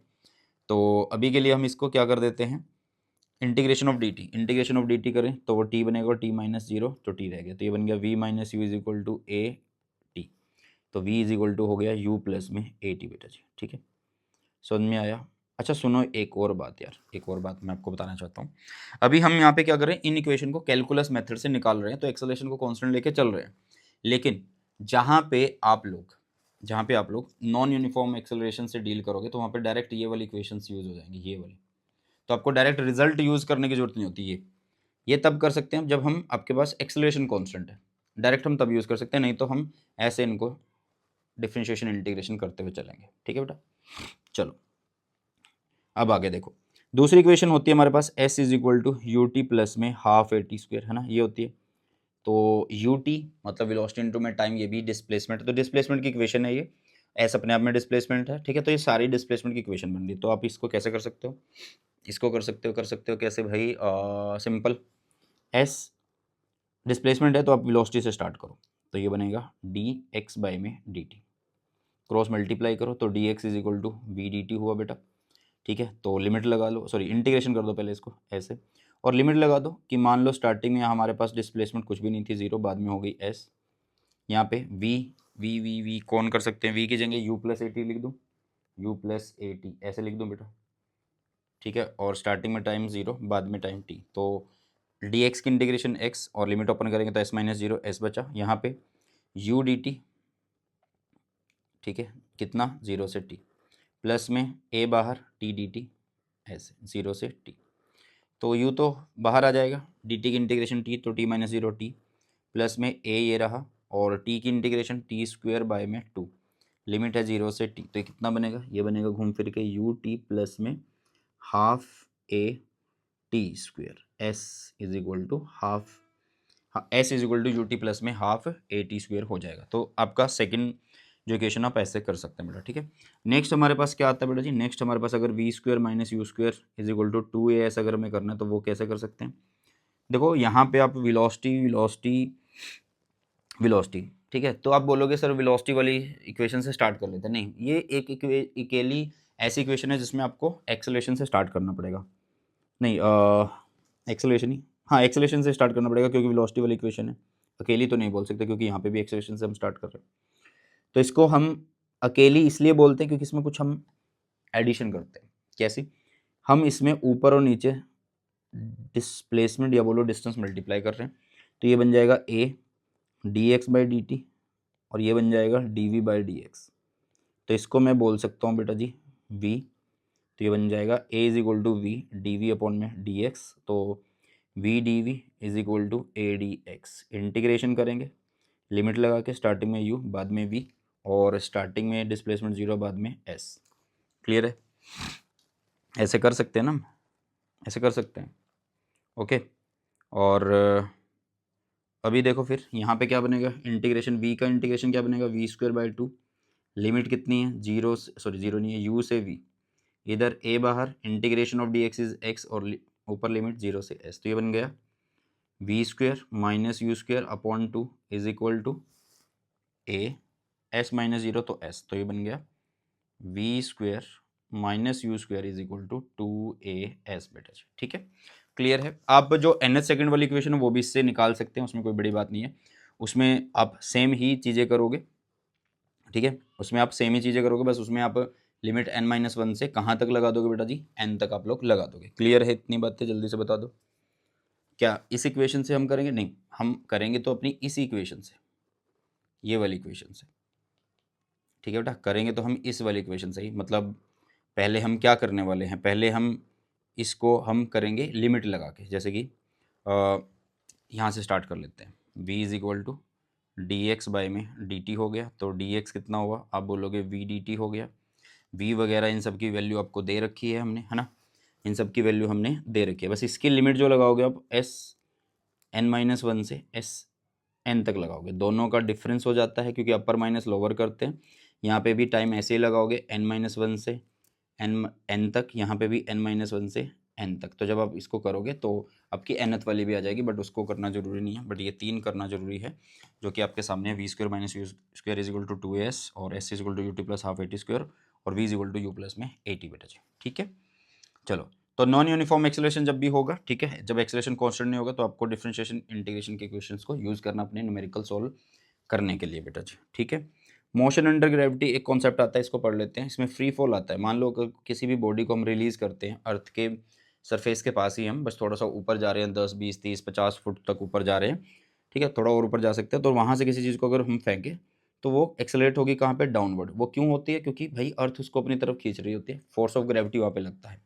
ठीक है, अगर हम यहाँ पे एब्सेंस कर दें किसकी, एयर रेजिस्टेंस की, तो इस टाइम पे जितनी भी बॉडी है वो सेम एक्सेलरेशन के साथ नीचे आएंगे, मतलब 9.8 मीटर पर सेकंड स्क्वायर से वो नीचे आएंगे। इसको बोलेंगे हम एक्सेलरेशन ड्यू टू ग्रेविटी, और इस मोशन को हम क्या बोलेंगे, फ्री फॉल बोलेंगे, जो कि अर्थ की तरफ हो रहा है स्मॉल हाइट से बेटा। ठीक है, और ये जो जी मैंने बताया ये सेम रहता है अर्थ के सरफेस के पास पास।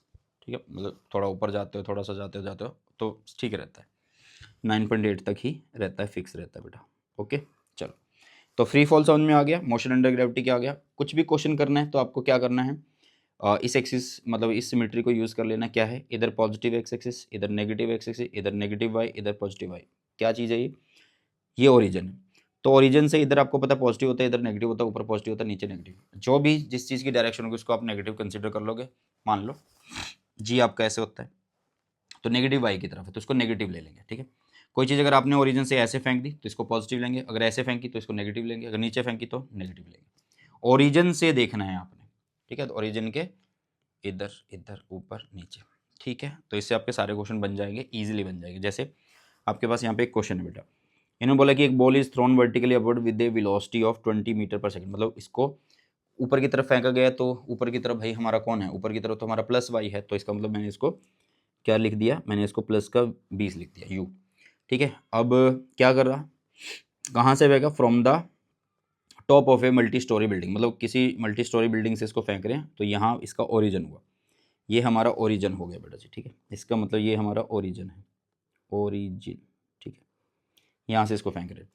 तो बॉल क्या करती है, बॉल क्या करती है, यहाँ से थोड़ी ऊपर जाती है हाइट तक, है ना। The height of the point from where the ball is thrown is 25 meter. ठीक है, बॉल जहाँ से फेंकी जाती है ग्राउंड से उसकी हाइट कितनी है, 25 मीटर। तो आप यहाँ से अगर खड़े होकर नीचे की तरफ देखो तो -25 दिखेगा ये, बट हमें अभी इसके लिए कोई लेना देना नहीं हो। आगे देखते हैं इन्होंने क्या बोला है। आगे बोल रहे हैं कि how high will the ball rise. अभी बोल रहे हैं कि यहाँ से जब बॉल को फेंका ऊपर की तरफ तो ये कितना ऊपर तक जा रही है, मतलब ये वाला डिस्टेंस आपको निकालना है। तो ये वाला डिस्टेंस कैसे निकाला जा सकता है, देखो यार, यहाँ से अगर ऑब्जेक्ट चल रहा है तो यो वेलोसिटी उसके पास है, धीरे धीरे धीरे धीरे धीरे जब ये टॉप हाइट तक जाएगा तो यहाँ पे फाइनल वेलोसिटी उसकी 0 हो जाएगी। तो वी भी 0, यू आपके पास है और डिस्टेंस उसने पूछा है। ठीक है, डिस्टेंस उसने पूछ लिया बेटा। तो एक्सेलरेशन हमें पता होता है, एक्सेलरेशन ड्यू टू ग्रेविटी उसने कॉमन बता दिया है कि 10 यूज़ करना है। तो इसका मतलब आप v² - u² is equal to 2as, इसको यूज़ कर लो। v की वैल्यू 0 हो रही है, u की वैल्यू 20 है तो 400 बन जाएगी स्क्वायर होने के बाद। 2 इंटू में -10, -10 क्यों लिखा, क्योंकि एक्सेलरेशन ड्यू टू ग्रेविटी तो नीचे की तरफ ही होता है और नीचे की तरफ आपका नेगेटिव होता है बेटा जी। ठीक है, ये ओरिजिन है तो ऐसे ही आ रहा है, नीचे की तरफ जा रहा है तो -g, मतलब -10। उसके बाद हमें ये हाइट निकालनी है, तो हाइट ऊपर है क्योंकि जहाँ से हम फेंक रहे हैं इससे ऊपर ही तो हाइट ही है, तो प्लस की ही कंसिडर करेंगे इसे। चलो जी, तो माइनस से माइनस कैंसिल, तो ये बनेगा कितना, 400 के नीचे आ जाएगा 20 और यहाँ पे हो गया कितना h, ये इससे कट, तो h की वैल्यू आ गई 20 मीटर बेटा जी। कितनी आ रही है, 20 मीटर। यही आंसर है हमारा। ठीक है, सिमिलरली अगर हम बात करें किसकी, सिमिलरली अगर हम बात करें how long will it be before the ball from A to B hits the ground, मतलब बॉल को A से B जाने पे और B से सीधा ग्राउंड पे आने पे कितना टाइम लगा। तो टाइम के लिए आंख बंद करके आप S is equal to UT plus में हाफ AT² की इक्वेशन लगा सकते हैं। ठीक है बेटा जी, ये लगा सकते हैं। सर ये S कौन माने, भाई ये यहाँ से है, बॉल यहाँ से फेंकी गई थी, ऊपर गई, उसके बाद नीचे यहाँ पे पहुँच गई, तो फेंकी यहाँ से गई थी इनिशियल ये है, फाइनली है, तो ये वाला डिस्टेंस अब देखेंगे तो ये नीचे की तरफ है, ओरिजिन ये है ना भाई, तो इससे नीचे की तरफ, तो इसका मतलब माइनस में 25 यूज़ करेंगे, u की वैल्यू तो प्लस की 20 ही होगी, टाइम हमें निकालना है। उसके बाद 1/2, a की वैल्यू -10 होती है, तो इसलिए हमने माइनस यूज़ कर लिया यहाँ पे, ये रहा माइनस, और t का स्क्वायर, ठीक है। तो ये बन गया कितना, -25 is equal to 20t -5t² बेटा जी, और ये हो गया 5t² -20t -25 is equal to 0, मतलब ये बन गया t² -4t -5 is equal to 0। 5 common ले लिया ना मैंने यहाँ से। अब इसको ऐसे बना ले, t² माइनस में 5t प्लस 4 प्लस -4 बनाना है तो t कर सकते हैं, -5 इज इक्वल टू 0। t बाहर ले लिया तो t -5 हो गया, और +1 बाहर ले लेंगे तो t -5 इज इक्वल टू 0, तो t इज इक्वल टू -1 और t is equal to 5 second, तो 5 सेकेंड वाला हमारा प्लस वाला जो आंसर है वो हो जाएगा बेटा जी। क्लियर है? तो 5 सेकेंड इसको लगेंगे ऊपर से नीचे आने में बेटा जी, ठीक है। तो ये हमारा कैलकुलेशन, और इस तरीके से आपको सारे क्वेश्चन कर लेने हैं। नेक्स्ट आ जाते हैं कुछ ग्राफ्स है बेटा इस चैप्टर में अंदर, बट ग्राफ वही है कि ग्राफ दो क्वांटिटीज़ के बीच में बनते हैं, तो एक इंडिपेंडेंट क्वांटिटी यहाँ होती है और डिपेंडेंट यहाँ पे होती है, ठीक है। आपको स्ट्रेट लाइन की इक्वेशन पता होनी चाहिए कि y is equal to mx plus C होती है, m जो होता है वो स्लोप होता है, और x और y तो वैल्यू होती हैं, और c क्या होता है, इंटरसेप्ट होता है, मतलब जो ग्राफ है हमारा कहाँ पे कट करेगा, बट करेगा वाई एक्सिस पे, वाई एक्सिस पे बेटा, यहाँ पे करे या नीचे की तरफ करे, ठीक है बेटा। स्लोप कभी भी कैसे लिखते हैं, स्लोप tan थीटा से लिखते हैं, या फिर बोलो कि परपेंडिकुलर बाय में बेस से लिखते हैं। कब लिखते हैं, परपेंडिकुलर बाय में बेस से लिखते हैं बेटा जी, ठीक है। ऐसे आप लोग इसको लिख सकते हैं, मतलब change in Y axis upon change in X axis ऐसे कर सकते हैं, या y2 - y1 अपॉन में x2 - x1, या dy/dx। ये चीज़ें मैं क्यों बता रहा हूँ, क्योंकि ग्राफ करने से पहले आपको कुछ चीज़ें जरूरी हैं पढ़नी, ठीक है। अगर स्लोप की बात करें हम, ठीक है, सो स्लोप पॉजिटिव कब होगा और कब नेगेटिव होगा। स्लोप अगर मान लो थीटा जो है भाई वो 90 से 0 है, सॉरी 90 से 0 नहीं, 90 से कम है, तो 90 से कम है तो स्लोप जो है हमेशा पॉजिटिव होगा, अगर 90 से ज़्यादा है तो वो नेगेटिव होगा बेटा जी, ठीक है। और जैसे कि आपको यहाँ पे दिखा रखा होगा कि एक बॉल यहाँ पे पड़ी है अभी v1, तो मैं थोड़ा जैसे जैसे स्लांट बढ़ाता जाता हूँ, ठीक है, तो स्पीड तो बढ़ेगी, स्पीड तो बढ़ेगी है ना, स्पीड तो बढ़ेगी, देखो जैसे जैसे हम बढ़ा रहे हैं तो स्पीड बढ़ रही है ना। तो जैसे 90 तक जाएंगे तो 90 तक तो ये पॉजिटिव रहेगा, बट जैसे ही 90 पे पहुँच गए, लेस देन 90 बोला मैंने, जैसे 90 पहुँच गए तो इन्फिनिटी हो जाएगा, ठीक है बेटा। तो आपको ये चीज़ों का ध्यान रख लेना है ग्राफ में, क्योंकि ग्राफ में बहुत ज़्यादा इंपॉर्टेंट होती हैं ये चीज़ें। इसके अलावा इन्वर्स ग्राफ है बेटा, मतलब Y inversely proportional to X अगर ऐसे है, तो इसका मतलब वाई और एक्स अगर मल्टीप्लाई होंगे तो वो कांस्टेंट देंगे, तो इस टाइम पे कोई भी ग्राफ बनेगा तो वो रेक्टेंगुलर हाइपरबोला बनेगा। अगर वाई 1/x² है तो क्या होगा, तो जैसे ही आप अगर वाई 1/x² करे, वाई 1/x³ करे, तो इस केस में क्या होगा, पावर इंक्रीज होने से जो ग्राफ है वो ज़्यादा स्टीपर होता जाएगा, बस ये याद रखना, ज़्यादा स्टीपर। जैसे ये यहाँ पे ऐसे था, ये थोड़ा सा यहाँ तक है, फिर ये यहाँ तक ऐसे, क्लियर है। तो मतलब आपको बस ये पता करना है कि 1/x फॉर्म में कैसी शेप बनती है, बस ये। मैं ये नहीं बोल रहा हूँ कि इसी चैप्टर में सारा ग्राफ पढ़ लो, बट एक बार थोड़ा सा अंदाजा हो आपके पास। जो पैराबोलिक ग्राफ होते हैं वो आपके इस तरीके से बनते हैं, y is directly proportional to x², ये इक्वेशन होती है, और x की पावर इंक्रीज होने से जो कर्व y है वो कैसे बदलता है वो देखो। मान लो x की वैल्यू यहाँ पे 1 है तो y की वैल्यू 1 है, अगर x की वैल्यू मान लो 2 है तो y की वैल्यू 4 होगी, तो एकदम से ऐसे बढ़ रहा है, ठीक है, ऐसे ऐसे ऐसे बढ़ रहा है।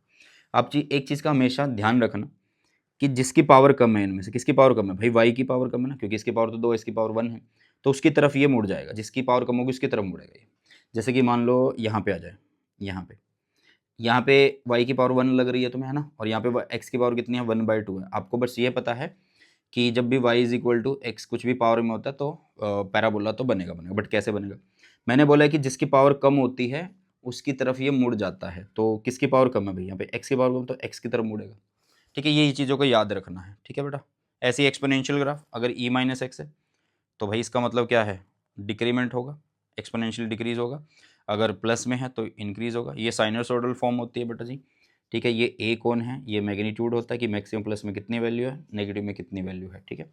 ऐसे ही आपके पास कोसाइंस होती हैं, जैसे ये साइन वाली हैं तो ये कोस वाली होती है बेटा जी, ये सर्कल की इक्वेशन होती है, ठीक है। ये चीज़ें मैं क्यों बता रहा हूँ, क्योंकि ग्राफ में थोड़ी बहुत ही काम आ जाती है, बट सबसे ज़्यादा काम आता है यार स्लोप। सबसे ज़्यादा क्या काम आता है बेटा जी, आपके पास स्लोप काम आता है, तो स्लोप एक बार से जरूर से देख लेना। तो पोजीशन टाइम ग्राफ आता है इस चैप्टर में। पोजीशन टाइम ग्राफ क्या कहता है आप लोगों को, मान लो कोई स्टेशनरी ग्राफ है तो पोजीशन टाइम ग्राफ क्या बनेगा, टाइम चलता जा रहा है, उसकी पोजीशन तो चेंज हो ही नहीं रही, तो आप इसका मतलब यहाँ पे ऐसा कर सकते हो। ठीक है भाई, तो इसका मतलब क्या है, अगर वेलोसिटी देखूँ तो स्टेशनरी है तो भाई इसका मतलब उसकी स्पीड या वेलोसिटी क्या हो रही है, जीरो हो रही है। तो अगर मैं इस ग्राफ का स्ट्रेट लाइन का अगर क्या कोई निकालना चाहूँ स्लोप, तो वो तो जीरो ही बनेगा।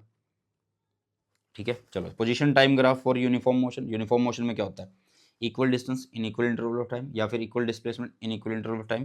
तो यूनिफॉर्म मोशन है और स्ट्रेट लाइन इक्वेशन ये बन जाएगी भी आपके पास।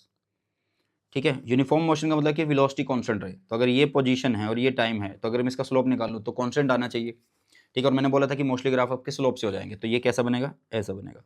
बस फर्क ये है कि ये जीरो से क्यों नहीं स्टार्ट हुआ, कि हमने ये मान लिया कि इसकी कोई ना कोई एक पोजीशन है, ये कहीं ना कहीं था जहां से ये स्टार्ट होना चाहता था। ठीक है, ऐसा ही पोजीशन टाइम ग्राफ है किसके लिए, यूनिफॉर्मली एक्सेलरेटेड मोशन के लिए। यूनिफॉर्मली एक्सेलरेटेड मोशन का मतलब है कि एक जैसा एक्सेलरेशन हो रहा है, मतलब ए कांस्टेंट है।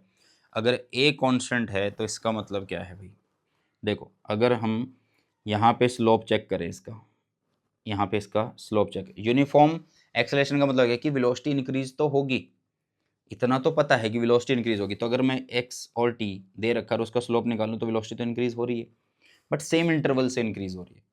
तो यूनिफॉर्मली एक्सेलरेटेड मोशन ये हो गया हमारे पास। क्लियर है। दूसरी बात आपको ध्यान से देखना होगा कि अगर हम पोजीशन टाइम ग्राफ में अगर देखें यूनिफॉर्मली एक्सेलरेटेड मोशन के लिए, तो भाई इक्वेशन क्या होती है, S is equal to U T plus में हाफ ए टी स्क्वायर होती है। तो टाइम के साथ क्या है, ये टी का स्क्वायर है एस, तो पैराबोला ही बनना है, तो ऊपर की तरफ ही बनेगा। ठीक है बेटा, वेलोसिटी टाइम ग्राफ है यूनिफॉर्म मोशन के लिए, वेलोसिटी क्या होती है, कांस्टेंट रहती है, तो टाइम बदलता जा रहा है, वेलोसिटी कांस्टेंट है। यूनिफॉर्मली एक्सेलरेटेड मोशन में वेलोसिटी इक्वल इंटरवल से चेंज होती है, तो इक्वल इंटरवल तो स्ट्रेट लाइन आ जाएगी। ठीक है बेटा, ठीक है। चलो यहाँ पे एक क्वेश्चन दे रखा है, एक लास्ट क्वेश्चन है बेटा जी, फिर हमारा ये चैप्टर खत्म है। सुन लो अभी एक बार इस क्वेश्चन को, क्या कहता है question, with the help of above velocity time graph दे रखा आप लोगों को, और find displacement in first 3 second. तो पहले ये 0 है, ये 3 है और ये 6 सेकंड है। ठीक है, यहाँ पे आपको सेकंड दे रखे हैं, यहाँ पे वेलोसिटी मीटर पर सेकंड दे रखी है। तो पहले 3 सेकंड तो यहाँ से यहाँ है, तो इसका मतलब है कि मुझे अगर मुझे डिस्प्लेसमेंट निकालें तो इसका एरिया निकाल दूँ, इसका एरिया मैं निकाल दूँ तो मेरा आंसर आ जाएगा। तो इसका मतलब है कि पहले का अगर मैं आंसर निकालना चाहता हूँ, पहले का तो मैं एरिया निकाल दूंगा। तो एरिया कैसे हो गया ट्रायंगल का, तो आप बोलोगे हाफ इनटू में जो भी है यहाँ से यहाँ, ये 3 हो गया, और यहाँ से यहाँ कितना हो गया, 30 हो गया। ठीक है, तो ये 30, तो ये इसने इसको कट किया 15 और ये बन गया 45। डिस्प्लेसमेंट है तो मीटर, तो 45 मीटर डिस्प्लेसमेंट आंसर आ गया। ठीक है, नेक्स्ट है भाई एक्सेलरेशन ऑफ द ग्राफ। तो एक्सेलरेशन ऑफ द ग्राफ हमेशा भाई इस वाले एंगल को लेते हैं, और आपको दिख रहा है कि अगर वेलोसिटी और टाइम दे रखा, अगर वेलोसिटी और टाइम का मैं स्लोप निकालूं तो वो जो एक्सेलरेशन तो देगा ही देगा, बट एंगल हमारा 90 से ज़्यादा है तो नेगेटिव देगा। ठीक है, नेगेटिव देगा। तो कैसे कर सकते हैं इसको, ध्यान से देख लो यार। तो ए इज इक्वल टू क्या होगा, change in velocity upon change in time, ऐसा कर सकते हैं। तो टाइम तो वही है 3 है, बट स्टार्टिंग में देखो क्या है, स्टार्टिंग में वेलोसिटी यहाँ है, फिर यहाँ पे है वेलोसिटी 0, तो इसका मतलब 0 माइनस 30 हो गया, तो ये हो गया -30/3 बेटा, तो -10 हो गया। मैंने 0 पहले क्यों लिया, क्योंकि यहाँ जब इस यहाँ से आप देख रहे हो ना स्लोप, तो देखो यहाँ फाइनल वेलोसिटी 0 हो रही है, तो यहाँ पे कुछ ना कुछ वेलोसिटी थी, तो फाइनल पहले लिखी फिर इनिशियल लिखी, तो 0 माइनस 30, तो -30 रह गया नीचे, टाइम तो नेगेटिव नहीं कर सकते ना, तो -10 आ गया मीटर पर सेकंड स्क्वायर बेटा। ठीक है, तो ग्राफ से ऐसे क्वेश्चन भी बनते हैं या ग्राफ बनाने भी आ जाते हैं। मैं तो यही बोलूँगा कि इनको अच्छे से पढ़ लेना बस एक बार। ठीक है, इसके अलावा क्वेश्चन और भी आएंगे, एमसीक्यू भी आएंगे, एनसीईआरटी के क्वेश्चन भी आएंगे, बट सब की सब चीज़ें आपके रिस्पॉन्स पे, आपके सपोर्ट पे डिपेंड करती है बेटा जी। ठीक है, तो ये हमारा चैप्टर नंबर कौन सा, मोशन इन स्ट्रेट लाइन हो चुका है। इसके बाद हम लेके आएंगे मोशन इन ए प्लेन। और बेसिक के लिए मैं ऑलरेडी बोलूँगा कि यार वीडियो ऑलरेडी चैनल के ऊपर अपलोडेड है, प्लीज़ उसको देख लो। उसमें आपको सारे बेसिक्स करवाए हुए मैंने, बेसिक मैथमेटिकल टूल करवाए हुए बेटा। ठीक है, ताकि आपकी फिजिक्स फिर अच्छी हो जाएगी। चलो इसी के साथ फिर इस वीडियो सेशन को यहीं पे समाप्त करते हैं और मिलते हैं जल्दी से नए सेशन में। सो बाय, टेक केयर, जय हिंद, वंदे मातरम।